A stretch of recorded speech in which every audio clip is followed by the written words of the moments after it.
Hey guys, we're back playing the Pokemon, and we're at Fuchsia City. I'm not gonna take on the gym right now. I don't think I wanted to go into this house, but Slowpoke?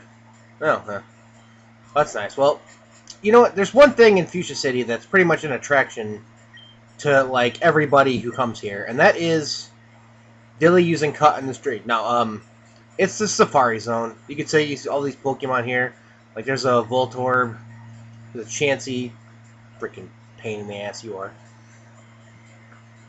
There's the Slowpoke down there. Yeah, the Safari Zone is a weird kind of institution in the Pokemon world, as in, you catch Pokemon there. Ooh, an Omanite, or Omastar, or whatever. Kangaskhan.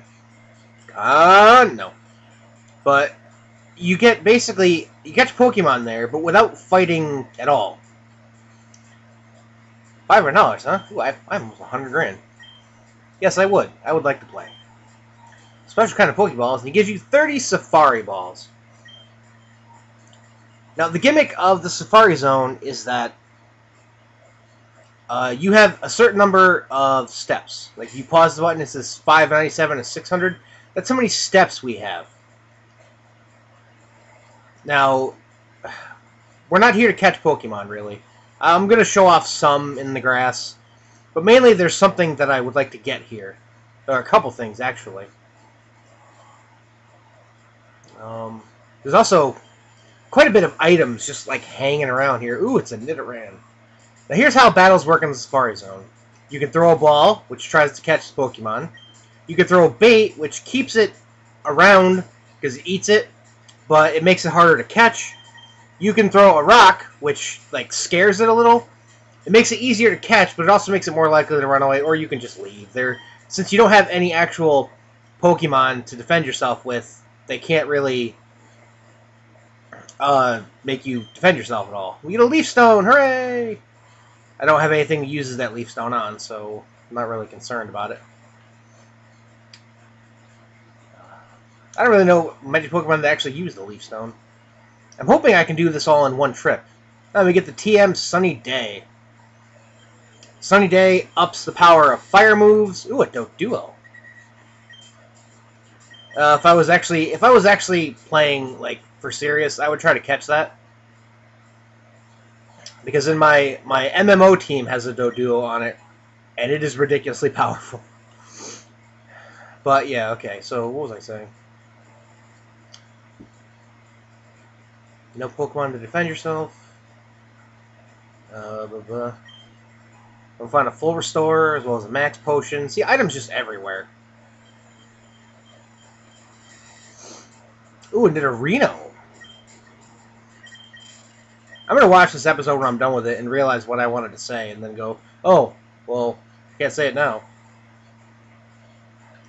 Well, I think you want to go this. No, that's a tree.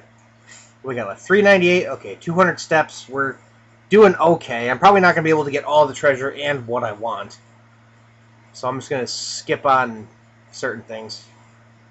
No, it's not down there. Ooh, a Tauros! There's a couple rare Pokemon that you can only find here. This is one of them. I'm going to throw a ball at it, see if I get lucky. Well, is that coming? And see, they run away and whatever. Alright. Is this where I wanted to go? I think this is where I want to go. No, this is not where I want to go. So turn around and go back. I want to end up all the way on the left side, over there. So I don't think I'm going to get that way this way. Nope. Ugh.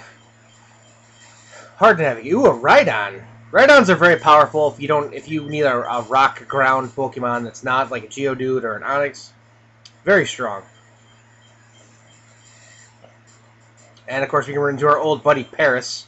We've seen you since Mount Moon. One of the things people come here for often enough is Chansey, because there's a small chance, I think it's 5 or 10%, that the Chansey you catch And we get Steel Wing, which I don't think I'm actually going to teach anybody. And a Protein, useful for, I almost said addition grinding, but the EV training. There we go. Alright. Yeah, so Chansey. Ooh, Venomoth. Don't particularly care. But they have coming with an item, 222, called a Lucky Egg, which when held by a Pokemon, doubles the experience points they earn. And we get Gold Teeth. Now, what do we do with those, you ask? You'll find out in a little while. And this is TM32 Double Team, one of the most obscene moves in the game, as it increases your evasion. I think it's actually banned in like competitive play in most formats because of how obscene it is. Because you can put a Pokemon to sleep and then double team, and then suddenly he can't hit you. And we win HM03, which contains Surf. Probably one of the best HMs ever. Cut, well, a good HM to have because of, you know, how it gets you through places. It's a 50 power move, so it's kind of crappy. Flying's a 70. This is a 95. This is broken, as far as I'm concerned. Alta, would you mind being my surfboard, please? What should we have forgotten? We're gonna forget freaking Water Gun the second we get the chance. Boom. Alta forgets Water Gun. Put the CD on his head. Surf is probably the only water move you will ever really need, aside from possibly like Hydro Pump. Oh, speaking of that, that reminds me of what I was talking about. Why can't I surf there? Oh, that's right, I don't have the badge. Derp. The TM Sunny Day is one of the strategies used by a lot of fire grass teams. Because the Sunny Day itself, the effect of sunlight, ups the power of fire-type moves, as well as another Nidoran. As well as it makes Solar Beam, you know, one turn instead of two. So no more, you know, charging sunlight and then firing the beam. So a lot of people use that and whatnot. Execute Grass Psychic. Not as strong a Psychic Pokemon as you're probably looking for if you're looking for a dedicated Psychic Pokemon. Oh. Well, yeah, I'm pretty much gonna. I did that. Flareon, huh? Oh, that's about Eevee and the stones. Sounds like a band. Koga? Oh, I hate Koga. I hate Koga because, you know, all the guys in there tend to have, like, coughings. Well, not all of them. A lot of the first few are all psychic gym trainers for some reason.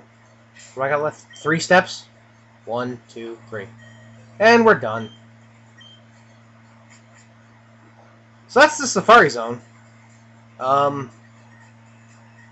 gonna go back in there and I'll cut to when I find another item.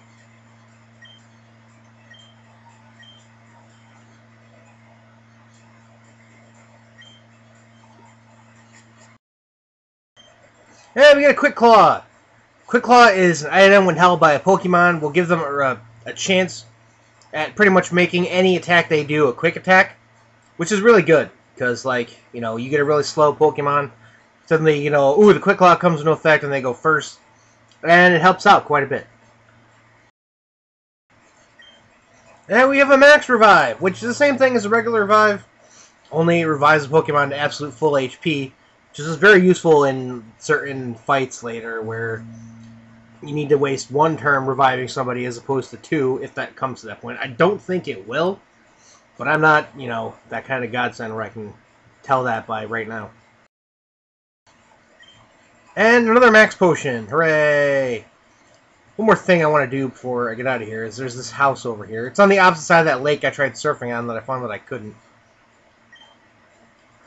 Yeah, these people just give you, like, there's houses like this all over the place. But they just give you silly hints on how to deal with the Safari Zone. Also, I randomly, in my haste to get to where I was going, randomly just started throwing Pokeballs at whatever I ran into. And I caught a Nidoran male and, like, a Rhyhorn. Or whichever the small one is. Yeah, a Rhyhorn. Without really trying. It was kind of funny. I put them in the box. Okay. Well, I'm going to end this here.